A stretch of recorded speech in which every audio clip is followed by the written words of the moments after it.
코로나19가 참 끈질기기도 하지요. 없어질 듯 하면서도 다시 창궐하고 있고, 또 특히 요새 같은 경우에는 작은 교회 내에서 자꾸 이렇게 번지는 것들을 볼 때에 제 스스로도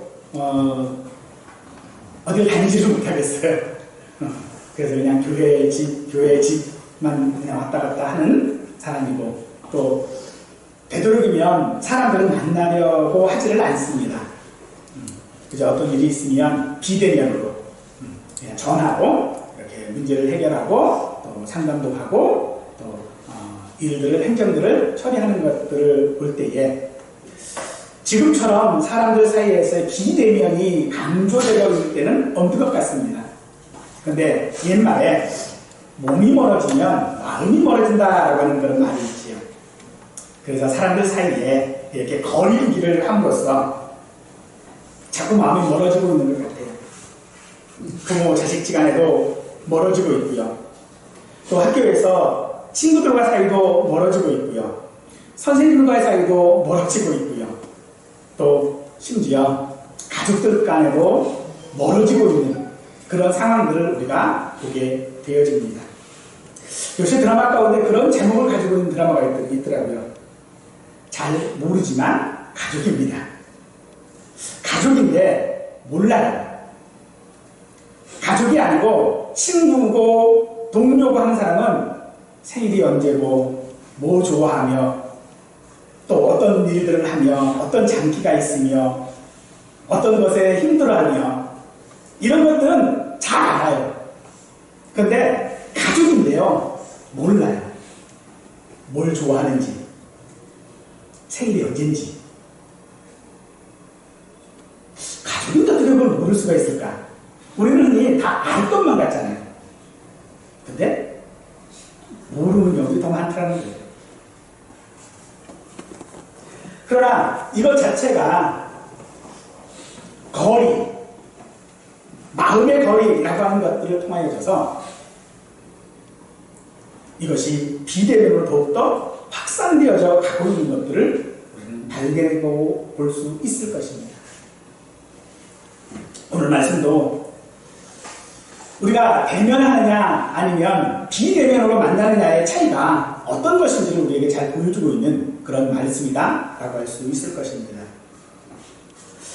다윗이 예루살렘의 반역으로 인하여져서 예루살렘에서 도망쳤습니다. 그 후에 후세의 계략으로 인하여져서 그 반역을 진압할 수 있는 힘을 모으게 되었고, 반역을 진압하고 이제 예루살렘으로 돌아오게 되었습니다. 돌아오는 길에 다윗은 네 사람을 만나게 되어집니다. 다윗이 도망쳤을 때 다윗을 저주했던 베냐민 사람 게라의 아들 시므이라고 하는 사람과 요나단의 아들 무비보셋, 그리고 무비보셋을 모함했던 시바, 그리고 길르앗 사람으로서 나이가 많은 바르실레, 이들은 예루살렘을 돌아오는 길에 다윗과 대면을 했던 사람들입니다. 이들의 대면은 마치 전쟁에서 승리한 것들을 통하여져서 농공 행상을 하는 것처럼 보여집니다. 통하는 적에겐 화친전책을 사용하고 자신을 도운 사람들에게는 상을 주고 조금 애매한 사람들은요 그냥 또 애매한 상태로 그냥 두는 이 모습들을 우리가 여기서 볼 수 있습니다. 그러므로 오늘 다윗이 만났던 사람들, 그들이 다윗과 대면했던 것이 무엇을 의미하는지를 오늘 한 사람씩 한번 살펴봄으로써 우리 자신의 모습을 발견할 수 있는 은혜가 있기를 간절히 축원합니다. 시므이는 다윗을 저주하면서 급히 도망하여 피곤한 다윗의 행렬들을 쉬지 못하게 했던 그런 인물들입니다. 이제 다윗이 돌아오게 되자 이 시므이는 보복당할 것이 두려워 다시 돌아오는 이 다윗을 영접합니다. 그와 함께한 베냐민 사람들 1,000명도 같이 동행을 했는데 시므이는 다윗 앞에 엎드려서 죄를 돌리지 마옵소서, 기억하지 마시옵소서, 마음에 두지 마시옵소서 라고 하는 말들을 반복하면서 간절하게 용서를 빌었지만 1000명이나 되는 베냐민 사람들을 대동함으로써 다윗을 압박하고 있는 모습들을 보게 되어지지요. 다윗의 도망길에 음식을 제공함으로써 자신의 주인을 모함했던 시바는 이번에도 재빠르게 움직여서 자신의 아들들과 종들을 대거 이끌고 다윗을 영접하게 되어집니다. 그 일이 얼마나 대단했는지 성경은 17절에 보니 요단강을 밟고 건넜다라고 말하고 있죠. 요단강을 밟고 건넜다라고 하는 이 말의 본래의 의미는요, 돌진하다라고 하는 그런 뜻입니다. 즉 요단강으로 돌진을 했다는 거예요. 얼마나 다윗을 급하게 가서 맞이하려고 했던지 돌진해서 나가는 것처럼 다윗을 영접했던 사람이 바로 이 시바입니다. 이 시바와 더불어서 무비보셋이 이제 다윗을 영접하게 되는데 24절에 보니까 그의 발을 맵시내지 아니하며 그의 수염을 깎지 아니하며 옷을 빨지 아니하였더라 라고 말하고 있죠. 다윗이 자신과 함께 하지 못한 것에 대하여서 이 무비보셋을 질책하자 그는 시바가 자신을 속였기 때문에 그렇게 됐다라고 변명은 하지만 그는 더 이상 변명하지 않고 왕의 처분에 따르겠다라고 말합니다. 즉 자신이 속은 것도 자신의 잘못이니 왕과 함께하지 못한 죄를 묻는다면 그것에 대하여 자기는 수긍하고 그 벌을 받겠다라고 말을 하지요. 그러면서 그는 말합니다. 자신은 지금 다윗이 다시 예루살렘에 돌아올 수 있는 것만으로도 자신은 만족한다. 다윗이 돌아올 수 있었던 것만으로도 나는 만족하니 왕의 처분대로 하십시오라고 말합니다. 마지막으로 만난 사람이 바르실레인데 그는 매우 부유한 사람입니다. 도망치는 다윗에게 필요한 모든 것들을 제공한 사람이에요. 단순히 다윗에게만 적용했던 것은 아닌 것 같습니다. 다윗의 군대에게 필요한 것들 그것까지라도 다 제공했던 사람이다 라고 우리가 볼 수 있는 것이지. 그런 바실레가 요단강까지 배용을 나옵니다. 다윗은 예루살렘으로 함께 갈 것을 제안하지만 바르실레는 자신이 이미 늙어서 아무 낙이 없는 사람이니 자신의 아들 바로 김함을 데리고 가달라고 말하고 다윗은 그것을 수락을 하게 되어지지요. 이 네 사람의 만남이 이 네 사람이 서로 대면을 통하여져서 그들이 무엇을 말하고 있는 것일까요?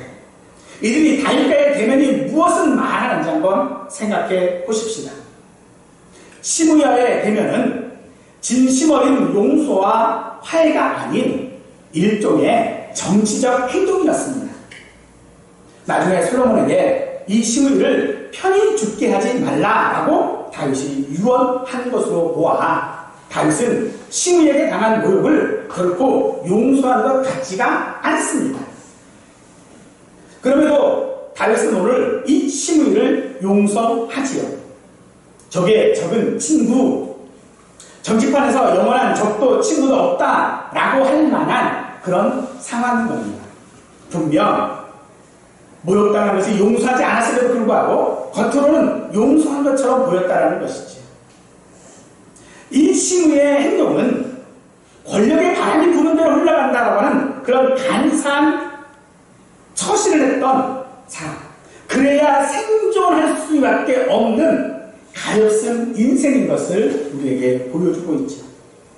나중에 솔로몬에 의해서 예루살렘을 벗어나지 못하게 했습니다.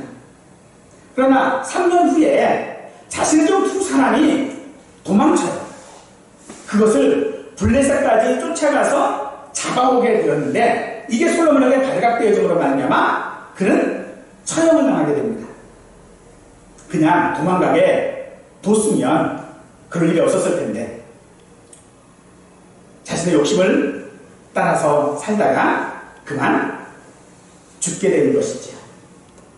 그렇다면 이 다윗의 용서라고 하는 것이 무엇을 말하는 것일까요? 이것은 바로 하나님의 주권을 믿고 맡긴 결과인 것입니다. 다윗이 솔로몬에게 시므의 죄를 판단하도록 했지만 그것은 솔로몬에게 맡긴 것이 아니라 실제로는 역사적인 판단에 맡긴 것이고 또 그 역사를 주관하고 이끄시고 계시는 하나님의 그 결말에 맡긴 것이다라고 볼 수밖에 없는 것입니다. 정말로 용서를 구하는 자의 모습 또 용서하는 자의 모습이라고 하는 것이 무엇일까요? 이 땅에는 서로 용서하고 또 용서해야 하는 그런 갈등들이 우리에게 너무나도 많이 있습니다. 그런데 겉으로 보이는 모든 면들은요 우리를 착각하게 합니다. 그래서 많은 사람들을 한꺼풀만 벗기면 다 거기서 거기에요. 우리 사람들이 가지고 있는 인과응보라고 하는 것, 이것은 우리의 정의가 아닙니다.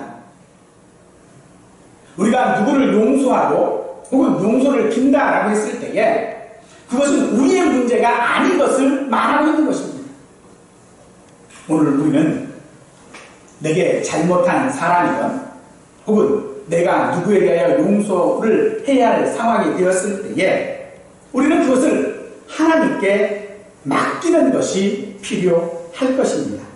하지만 그게 그리 쉽지는 않겠지요.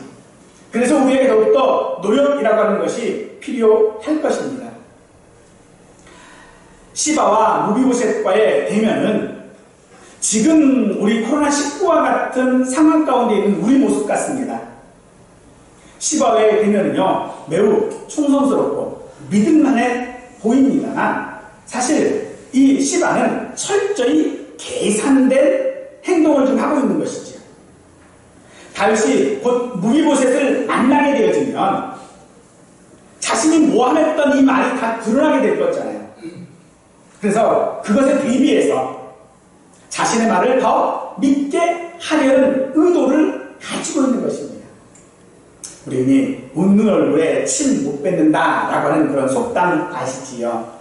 그것처럼 자신이 다윗을 위하여 최선을 다하여 섬겼으니까 비록 자기가 거짓말했다 할지라도 다윗이 그런 자신을 죄를 묻지 않을 것이다 하는 그런 계산을 하고 있는 것이죠. 무비보셋과의 대면은 다윗에 대한 그의 태도를 짐작할 수 있습니다. 비록 자신이 속았고 모함받아 지금의 처지가 되었지만 그는 결코 다윗의 은혜를 잊지 않았습니다. 우리가 그의 모습이 어떻다고요? 그는 발을 꾸미지 아니하였고 수염도 깎지 아니하였고 그리고 옷도 갈아입지 않았다고요. 다윗이 얼마 동안 있었는지 모르겠어요. 얼마 동안 피난가 있었는지 그 기간을 대충 계산해 보자면 1, 2개월 세월은 아니에요. 그 긴 세월 동안에 목욕도 안 하고 씻지도 않고 옷도 안 갈아입고 그러고 있으면 사람 몰골이 어떻게 될까요? 더군다나 이 무비보셋은 절뚝발이잖아요. 즉 자기 할 수 있는 게 없는 사람이에요. 그런 사람의 몰골로 단단해지고 나왔어요. 언제서부터 그랬는가? 라고 봤더니 다윗이 예루살렘을 떠난 날부터라고 말하고 있어요. 즉 그는 지금 자신이 다윗의 그 은혜로 말미암아 살아있는 자인 것을 알기 때문에 그 은혜를 알기 때문에 자신이 있는 즉 자기가 지금 다윗을 따라가야 하는데 따라가지 못했거든요. 그러니까 자기가 있는 그 자리에서 다윗이 당한 그 고통 그 고난들을 그대로 자기 몸에 지금 함께 감당하고 있는 거예요.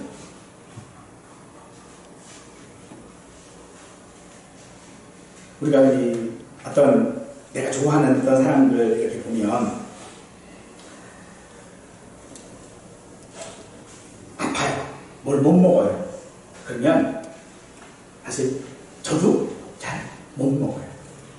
내가 좋아하는 사람이 기분 나빠 있는 상태이면요, 나도 기분 나쁘게 있어요. 지금 무비보셋이 그러했다는 것입니다. 하지만 그가 그 자리에서 다윗이 보고 있는 것도 아니에요. 다윗을 반역했던 사람들 사이 속에서 다윗을 위하여 그렇게 하고 있는 모습들이 있었다면 그에게 무슨 영화가 있겠어요? 지금 다윗은요, 지는 해예요. 몰락하는 사람입니다. 그런데 그 사람을 기다리면서 그 사람과 함께 내가 고난을 받는다라고 한다면 사람들은 다 뭐라고 그럴까요?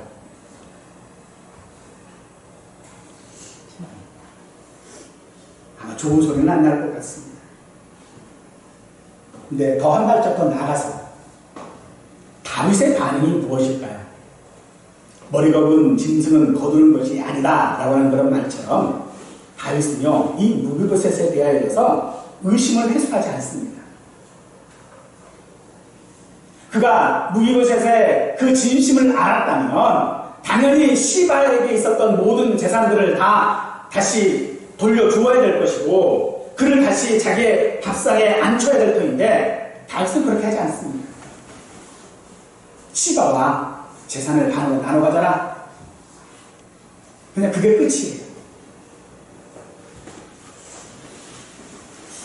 우리 사람들 사이에서의 연약함이 바로 그런 모습일 것입니다. 그러면 왜 시므이는 그렇게 했을까요? 자신을 알아주지도 않는 그 자신의 주인 앞에서 왜 무비보셋은 그런 행동을 했을까요? 그것은 바로 자신이 받은 은혜가 그 은혜를 받았으니 감당할 수 없는 것이다라고 하는 것을 그는 너무 잘 알고 있었기 때문이었고 또 왕에 대한 신뢰를 저버리지 않았기 때문일 것입니다. 시바는 어떨까요? 시바는 분명 그가 잘못했어요. 그런데 그런 그의 계획된 행동들로 인하여서 그는 벌을 받지 않습니다. 이것이 우리에게 무엇을 얘기할까요? 자, 여러분들이 이 무비보셋의 입장이라면 얼마나 억울할까요? 그러나 이 무비보셋의 고백은요, 당신, 즉 다윗만으로 자신은 만족한다라고 하는 고백이었습니다.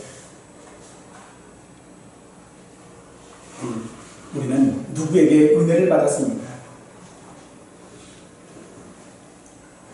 무비보셋은 죽은 개와 같은 자신에게 은혜를 베푼 다윗과의 신뢰를 유지했습니다. 그것을 깨지 않았습니다. 그 은혜를 잊지 않았습니다. 오늘 우리는 무엇을 잊고 있습니까? 우리가 사람들과의 대면에서 잊지 말아야 할 것이 바로 그 부분입니다. 또한 우리 예수님과 내가 대면하는 자리에서 잊지 말아야 하는 것이 우리에게 은혜인 줄 믿습니다. 마지막 바르실레를 한번 보십시다. 이 바르실레는요, 공개라고 하는 말로 정의될 수 있는 사람입니다. 다윗에게 이 바르실레는요, 인생의 오아시스와 같은 인물이었습니다. 늘 언제나 한결같이 같고 변함없었고 늘 신뢰와 지원과 충성을 아끼지 않았을 뿐만 아니라 아무런 대가를 바라지 않는 그런 헌신을 했던 사람이 바로 이 바르실레입니다.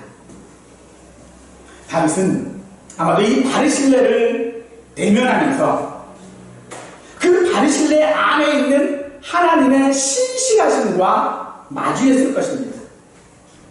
오늘 우리는 어떤 것과 마주하고 있습니까?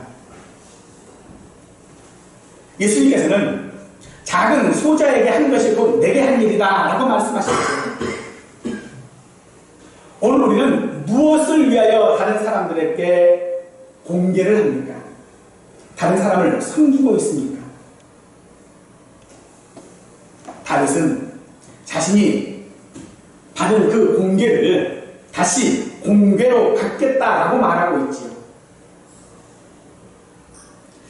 오늘 우리도 누구에게 은혜를 받으면 갖고 싶습니다. 그 은혜를 갖고 싶어요. 근데 어떻게 갚느냐가 문제겠지요. 다윗은 받은 이에게 갚으려 합니다. 하지만 정말로 공개라고 하는 것이 무엇이냐면 그것은 받은 이에게 갚는 것이 아닙니다. 하나님께서 우리를 섬기셨습니다. 우리를 공개한 것이죠. 그럼 우리가 어떻게 그것을 갚을 수 있습니까? 하나님께 갚는 것이 아니라는 것입니다. 나중에 이 김함은 베들레헴에서 토지를 분배받습니다. 다른 얘기로 하면 그는 바로 다윗 집안 사람이 되었다라는 그런 뜻입니다. 다시는 다윗의 제안에 대하여 자신의 한계에 대하여 들면서 정중히 거절을 하죠. 35절에 보니 내 나이가 이제 80세라 어떻게 좋고 흉한 것을 분간할 수 있사오며 음식의 맛을 알 수 있사오니까 이 종이 어떻게 다시 노래하는 남자나 여자의 소리를 알아들을 수 있사오니 어찌하여 종이 내 주 왕께 아직도 누를 끼치니까 라고 말합니다. 즉 자신의 모습이 어떤 모습인지를 그는 분명히 잘 알고 있었던 것이죠. 그래서 그에게 있어서 이제 남은 유일한 소망은 무엇입니까? 바로 자신의 아들인 김함에게 있는 것이죠.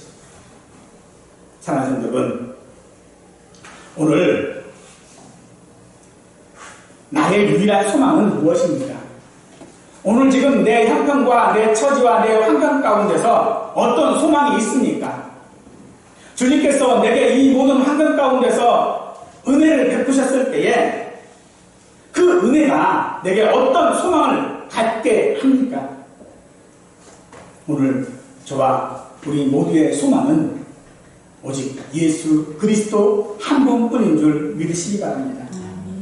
오직 예수 그리스도만이 우리의 소망이 되셔야 한다는 것입니다. 오늘 내가 병에서 낫고 내가 물질적인 풍요를 누리며 내가 모든 사람들에게 인정받고 하는 것들이 내게 중요한 것이 아니라 그 모든 것들을 내게 가능하게 하시는 우리 예수님이 나의 유일한 소망이어야 한다는 것입니다. 요즘 TV에서 보면요 유행하는 것이 하나가 있더라고요. 뭐냐면 부캐라는 거예요. 부캐가 뭐죠? 꽃을 친구가 되는 이 꽃 말하는 게 아니고요. 그 사람이 가지고 있는 다른 캐릭터.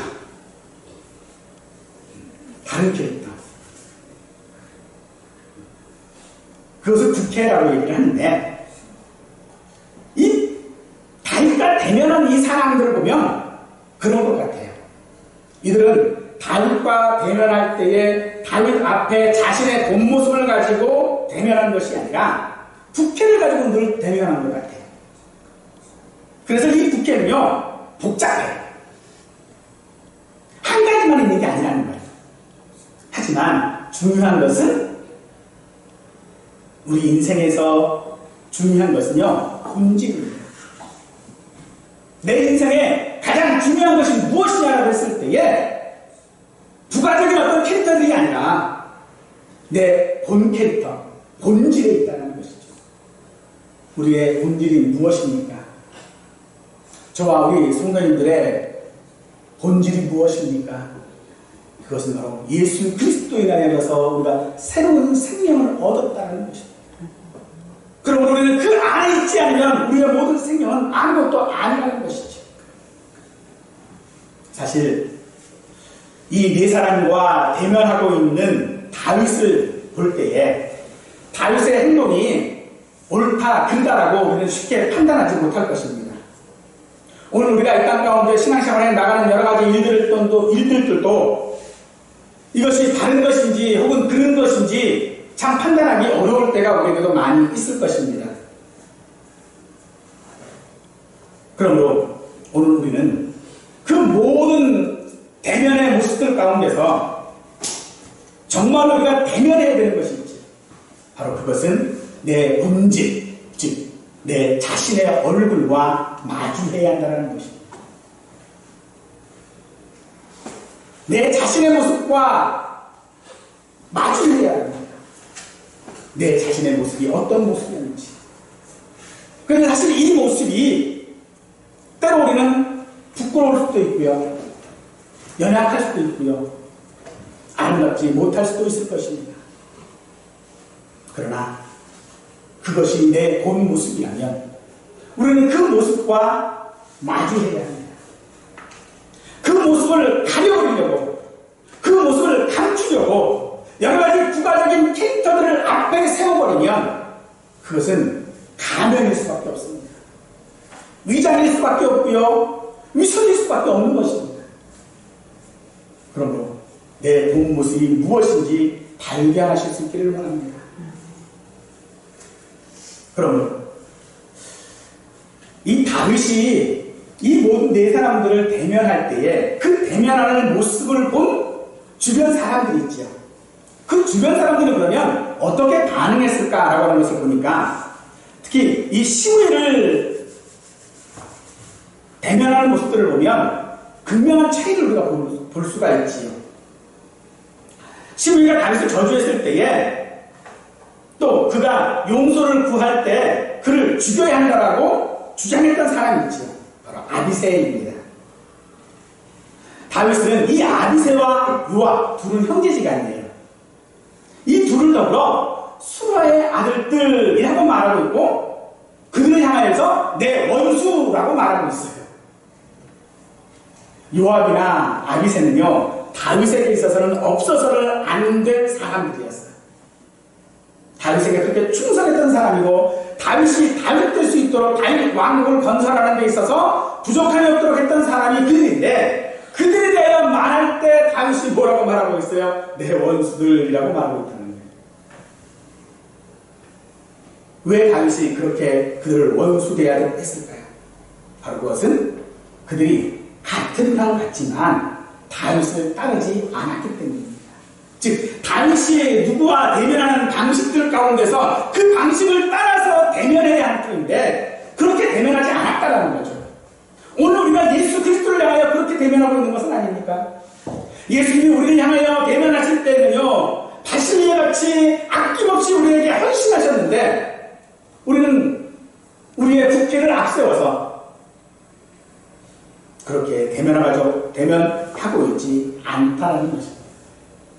그러므로 우리는 지금 누구의 방식대로 대면해야 할 것입니까? 세상의 방식이 아닌 오직 하나님께서 우리를 대하신 방식대로 우리는 우리의 얼굴을 마주해야 하는 것입니다. 하나님께서 우리를 대면하시는 방식은요 신실하신 것이었습니다. 믿을만 한 것이었다는 것입니다. 그런 하나님을 우리는 그 얼굴을 마주하고 싶지 않습니다. 왜요? 불편하거든요. 내 모든 것들을, 내 본 모습, 내 속사정을 다 들켜버릴 것 같아서 마주하기가 껄끄럽습니다. 하지만 그래도 우리는 마주해야 합니다. 사람들이 그렇게 껄끄러운 관계들 때문에 마주하고 싶지 않은 그 모습이 뭐였어요? 비대면이거든요. 얼굴을 맞이하지 않는 것입니다. 그래서 사람들은 말합니다. 얼굴을 맞이하고 있지 않아도 얼마든지 교육도 할 수 있고 도울 수도 있고 다 할 수 있다 라고 말합니다. 하지만 오늘 우리가 사람들과 비대면으로 얻은 것이 하나님과 대면으로 얻은 것보다 과연 좋을까요? 우리는 사람들과의 비대면으로 얻을 수 있는 유익을 하나님과의 비대면으로 얻을 수 있는 유익과도 같다라고 착각합니다. 그런데요, 하나님은 절대로 비대면함으로써 하나님의 신실하신 우리가 발견할 수 없다는 것입니다. 그래서 우리는 내 얼굴을 마주한 같이 우리는 하나님과 대면해야 합니다. 하나님과 대면하지 않으면 우리는 하나님께서 우리를 신실하게 대하시는 그 모습을 발견할 수 없는 것입니다. 바울이 인생 마지막에 대면하기를 원했던 사람이 있습니다. 그가 마지막으로 로마 감옥에서 쓴 편지인 디모데 후서를 보면 우리가 알 수 있는데 바로 자신의 믿음의 아들이라고 했던 디모데입니다. 이 디모데와 대면하고 싶은 이유를 보면 그가 자신의 길을 그대로 따르고 있기 때문이라고 그는 말하고 있습니다. 자신이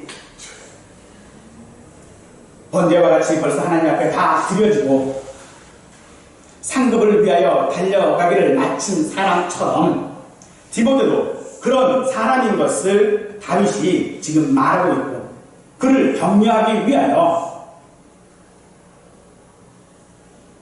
바울은 디모데에게 디모데후서 4장 5절에서 이렇게 권면해주고 있습니다. 그러나 너는 모든 일에 신중하며 고난을 받으며 전도자의 일을 하며 내 직무를 다 하라. 무슨 얘기입니까?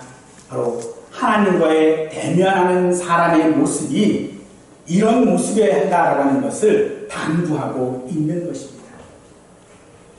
오늘 우리가 대면해야 하는 하나님은 어떤 분이십니까? 우리는 그분의 얼굴을 마주해야 할 때에 우리는 마치 눈을 들어서 그분의 모습들을 감히 마주하지 못하게 될 것입니다. 왜요? 내 자신의 모습이 너무 부끄럽기 때문에 그렇습니다. 모든 일에 신중하지 못했고 고난을 회피했으며 전도자의 일을 하지 않았을 뿐만 아니라 내게 맡겨진 직무조차가 무엇인지도 판단하지 못하는 모습이 오늘 우리의 모습이었을 것입니다.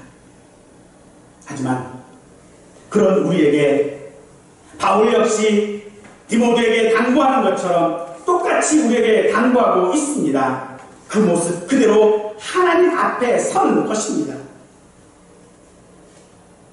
하나님 앞에 우리는 서야 하는 것입니다.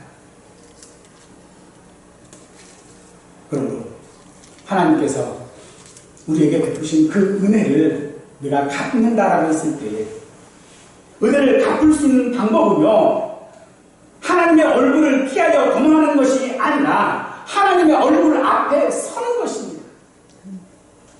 신약성경에 우리가 잘 아는 돌아온 탕자 이야기 아시지요?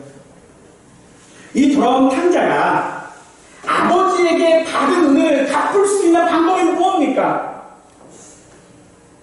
그 방법을 아버지에게 은혜를 갚기 위해서 또다시 집을 나가서 돈을 벌어와야 합니까? 아니지요.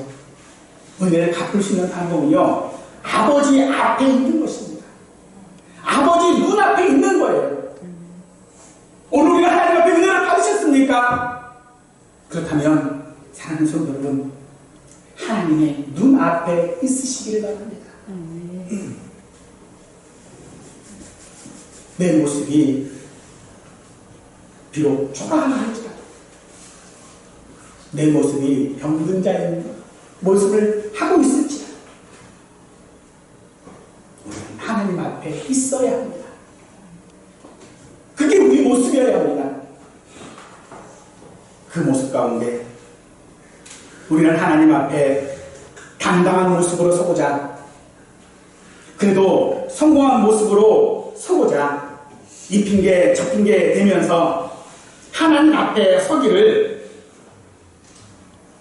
거부하고 있지만 그것은 우리의 욕심일 뿐입니다.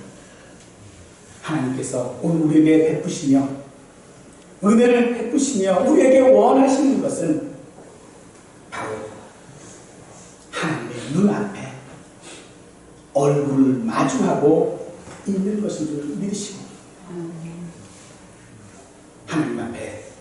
서실 수 있는,